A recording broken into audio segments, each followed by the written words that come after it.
I'm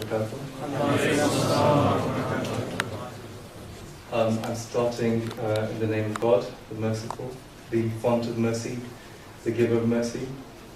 Praise is God's, as is his due, and we can never ultimately give him his due.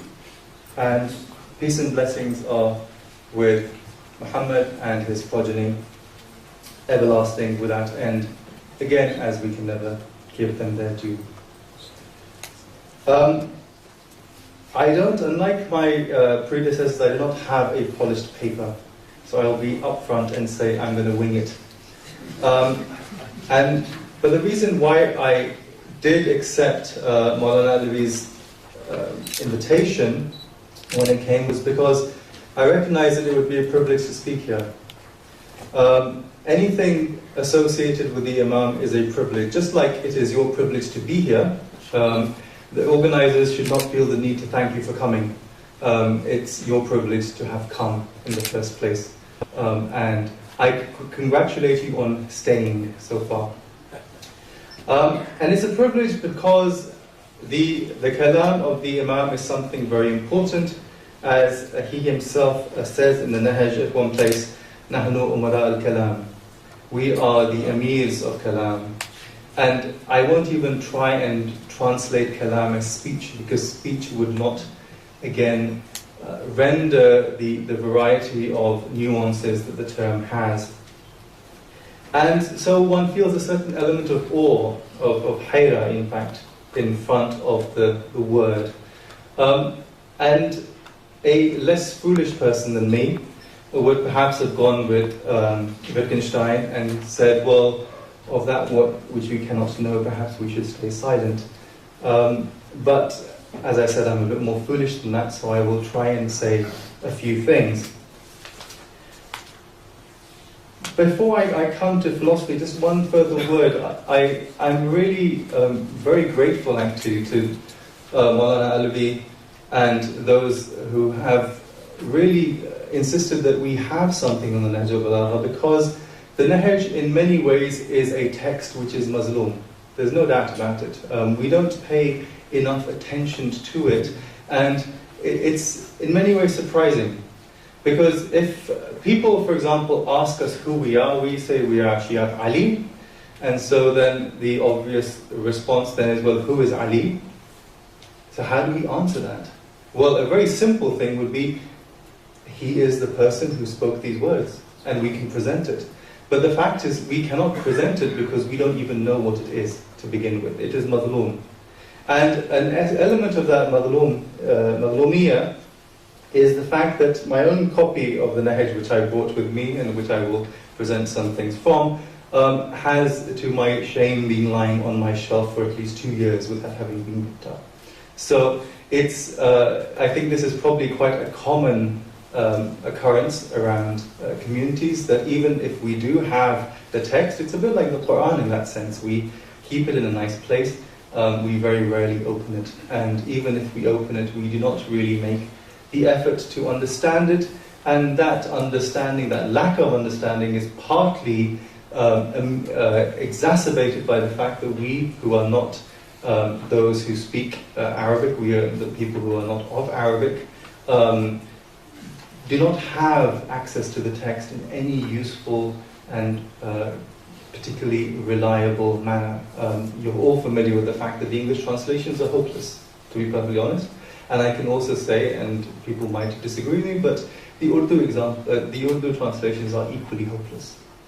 So we have a problem. We have a huge problem, and I'm very grateful for the work of Maulana Ali to really try and deal with that problem of how do we then bring this text forward so that if someone asks us who we are and we say Shia Ali, and we say, yes, this is Ali ibn Abi Talib alayhi salam. And that's a fundamental responsibility that we do have. Now, with respect to philosophy, there are lots of problems with raising the question of philosophy in the Nahj. At one level, it's not a problem at all. For those of you who are familiar will know Ayatollah Jawadi Amuli has a very good pet book which is called Hikmat Nazari wa Amali, the Nahjul Balagha. So he's already written a book on this, and for those of you interested, you can go off and just read it. But that is within a particular context of what we understand by philosophy. Fundamentally, the problem is, if I talk about philosophy in the Nahj, there are two types of objections, or two types of sets of objections which could be raised. One, for example, would be from those who are interested in philosophy, and they would, if we then presented some of these texts, would not really understand what it was. Because philosophy as an academic discipline, particularly in the Anglo-American world, has very little to do with most of the concerns which are presented in the khutbahs, the letters and the sayings. Philosophy, although it, of course is improving to a certain extent, but broadly speaking, after what's known as a linguistic turn, most philosophers have been rather obsessed with the language and with very narrow understandings of what language and meaning can pertain to, so much so that one sometimes gets the impression that they don't really think there is anything outside of language. It's purely linguistic analysis. Now that doesn't necessarily have to be negative all the way, but it does mean that it's limited what we understand by philosophy dramatically. And so if we present something which talks about the nature of God, which talks about the nature of humanity, tries to understand what we are, where we have come from, where we are going, these fundamental questions of the Alpha and the Omega, the fundamental questions of the Al-Mabda wal-Ma'ad, the fundamental questions of whence, what, who, whither. These are all like actually, this phrase of wisdom, philosophy is about where we're coming from, what we are, where we're going, is actually a paraphrase of a very famous saying of Imam Ali. Doesn't arise, and it seems a bit strange. And then we can then ask this question, well, if we are describing this as philosophy and we're presenting it to an audience interested in philosophy, why are we doing that? Now, of course, we know in European culture, philosophy has a privileged status. It is considered very much, just to a large extent, although increasingly you could argue science is displacing it, as the most important discipline. It's the most important intellectual inquiry. It is something which basically, going back to Aristotle, establishes the framework for how we inquire into everything. Everything, what we can see, what we cannot see, what we can feel, what we can analyze, categories and so forth. But at the same time, if we define something as philosophy, are we doing justice to it if that initial work does not itself define itself as philosophy? If we call, for example, Imam Ali as a philosopher, are we not diminishing him by doing that? Because we're placing him in a certain category which allows him to be kind of sealed off in a particular way and addresses a particular type of audience. But it is a diminishing, it is a confinement, it's a restriction of what the Imam is, because we have to always remember, one of the other reasons why this text is important, because the Imam is the Lisanullah. He is the tongue of God. This is, in a sense, divine speech. It is not Kalamullah in the sense of the Quran, but it's still divine speech because it is the manifestation of the divine who is speaking. It is the Lisanullah, it is the Wajhullah who is speaking. And if one does not, obviously as a believer one has a certain attitude towards that, others may not. Coming from the other side, there is also a problem if I define the contents of the Nahj as philosophy. And that is a objection which comes from within us. I'm sure many of you are familiar with the tendencies that are around which are quite hostile to the concept of falsafa or the concept of hikmah as a particular type of discipline. Philosophy is seen as something which is extrinsic to the Muslim tradition. It's something which comes from outside. It's Greek. It's part of a conspiracy. It's something which is about forcing Muslims to subject to modes of thought which are outside of their tradition.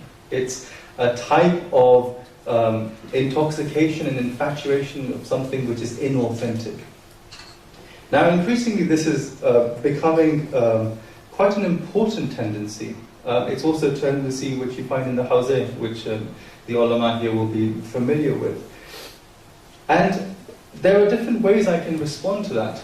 The most obvious way I can respond to that is by saying that when I'm talking about philosophy, I'm talking about hikmah, I'm not talking about falsafa. And most of the philosophers in the Islamic tradition, and I'll mention one a bit later, the obvious one, Mullah Sadr, and how can I not talk about Mullah Sadr, since I work on him, they are interested in hikmah. And for them, hikmah is not something which is extrinsic to the tradition.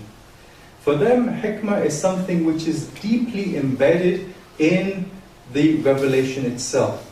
They, for example, start with the fact that hikmah is a Quranic word. It is mentioned in the Quran. They quote the very famous verse from Surah Al-Baqarah, يُؤْتِ الْحِكْمَةَ مَنْ يَشَاءُ. He gives wisdom, he gives hikmah, he gives philosophy, perhaps, if you want, to whoever he wills. And whoever has been given it, has been given a great good, خَيْرًا كَثِيرًا. Something which is a good, which is greatly good, it's abundantly good.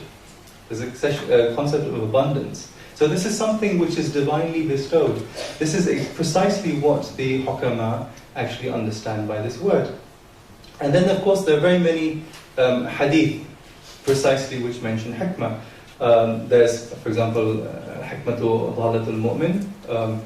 Hikmah is the lost property, if you will. It's a rather simplistic translation, but we'll go with that at the moment. The lost property of the believer.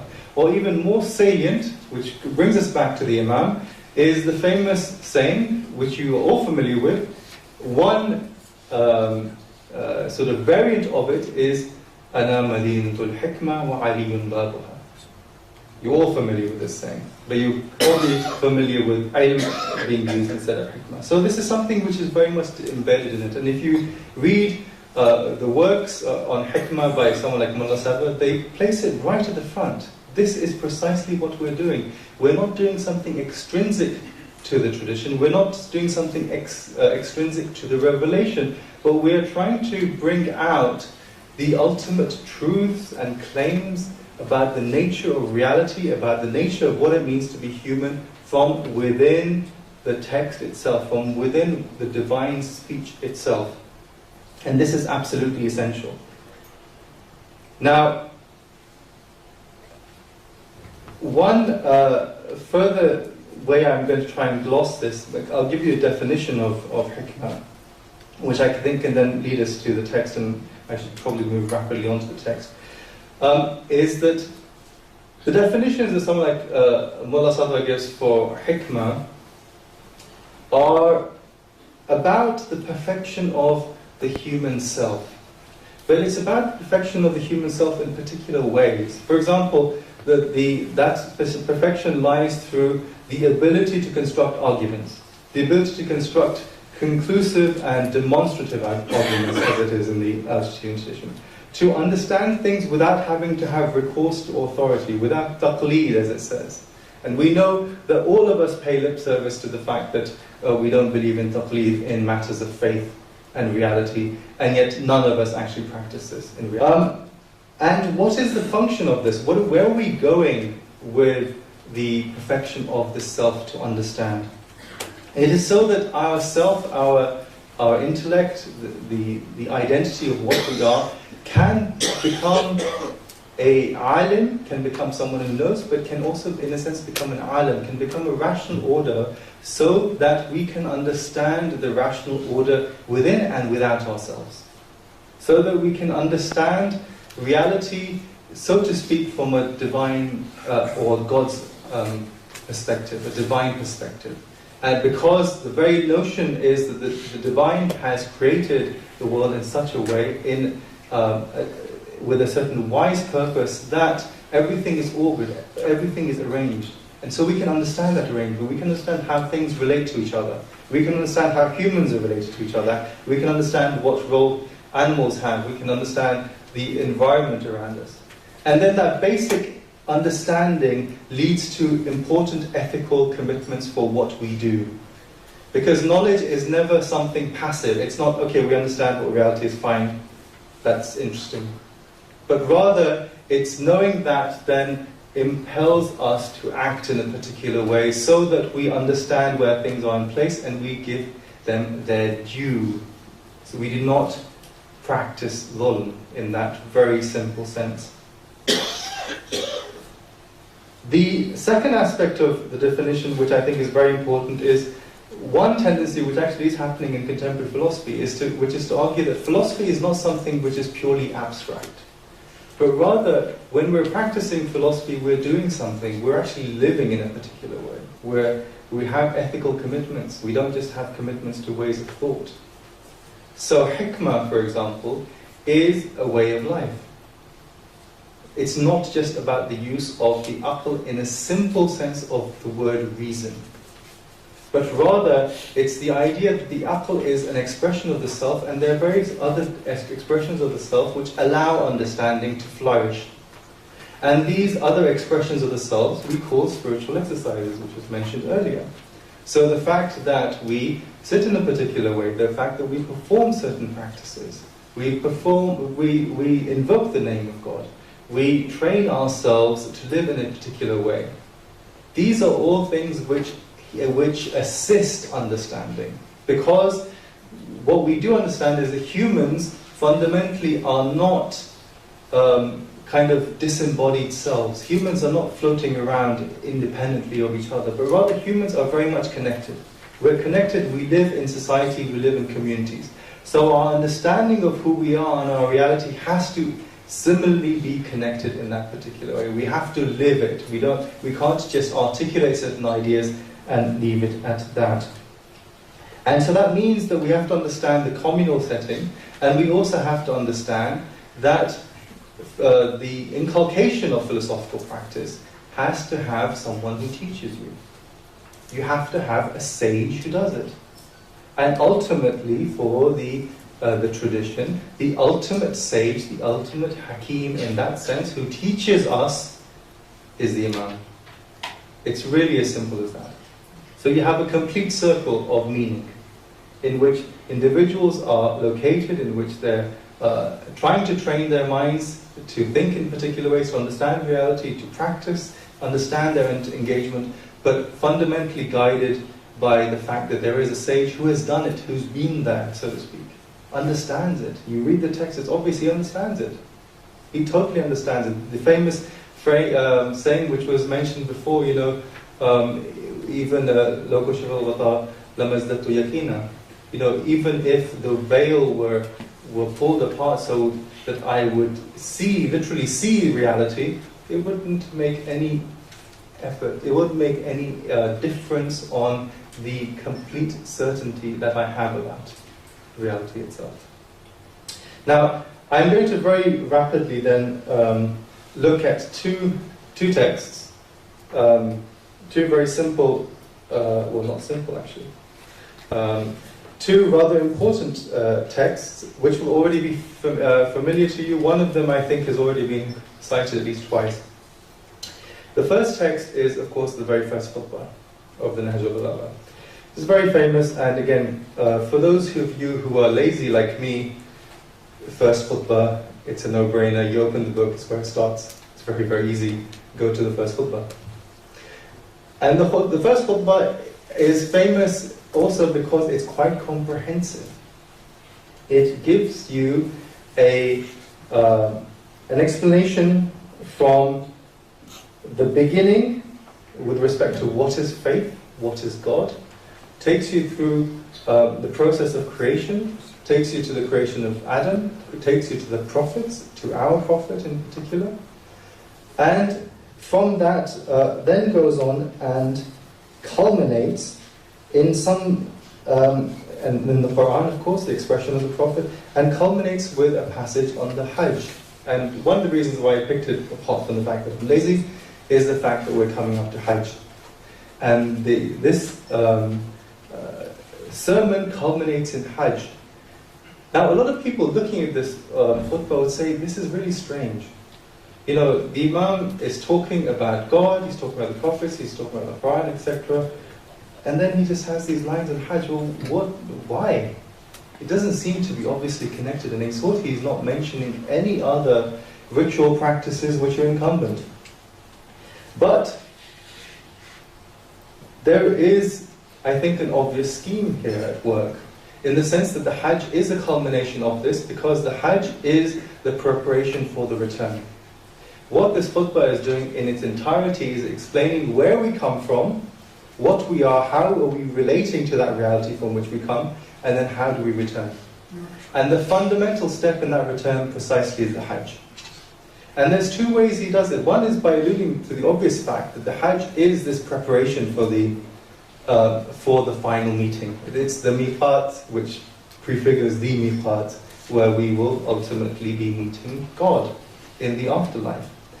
But also because we are, through our act of Hajj, through our reversion, we are also expressing a conscious and volitional act of returning to God.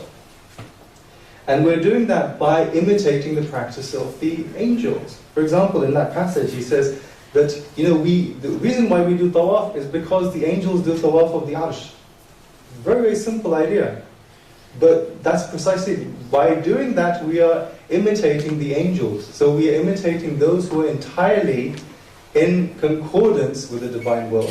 Because that's what we want. That's the rida that we seek. Someone was talking about the spiritual path before.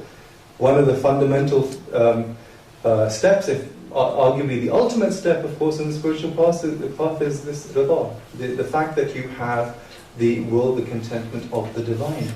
And that's what you want to be doing here. So there's lots of other things, and I can't even begin to touch on this. I was thinking earlier that with most of these khutbahs, they're of course voluminous commentaries, but you could easily write volumes just on why it's called Nahjul Balagha. You could easily write volumes on the famous passage, which I will have a look at briefly. It's pretty dark. أول الدين معرفته, right? What does the who refer to? What is who? This is a very, very simple, really profound and problematic thing in itself. Before you get to the question of ma'rifah, what is who? Who is who? So, thank you. Although I couldn't see how many minutes it said. I'm assuming I know, yeah. So there are these very important elements in the khutbah, and that passage is very famous. The beginning of faith, the commencement on the path, is to understand himself. But here the awwal, I don't think, is necessarily just the beginning, it's also the culmination. I mean, to say that you can only really have faith if you have the ma'rifah of God is being really harsh on us. Because most of us, frankly, do not have the ma'rifah of God. We have no idea what that even means. So awwal, in the sense of the ultimate of the faith, is this. And then it goes, in the kamal ma'rifati tasdiq bihi. And this is a very, very famous passage. What does it mean to affirm him? What does the affirmation mean? It's relating to his tawheed. What does the tawheed mean? Meaning you have to sincerely and selflessly give for him, to be, actually sincerely be for him, exist for him. And then goes on to what that means, negation of attributes to him. And this is not attributes in a simple sense. I mean, sometimes people say, well, what this means is, this is classic Mu'tazili theology, these attributes, mercy, wrath, etc., these are not real. Actually, something which is, in some ways, I think, much more sensible and simple is being said here, which is that any sincerity, any purity of belief in God has to recognize that the language we use for God is completely impoverished. We, for example, may say that God has mercy, right? And when we say this often because the Quran says so, but we have no understanding of what that means, because we understand what humans understand by mercy, and that's it. And there's a limit to that.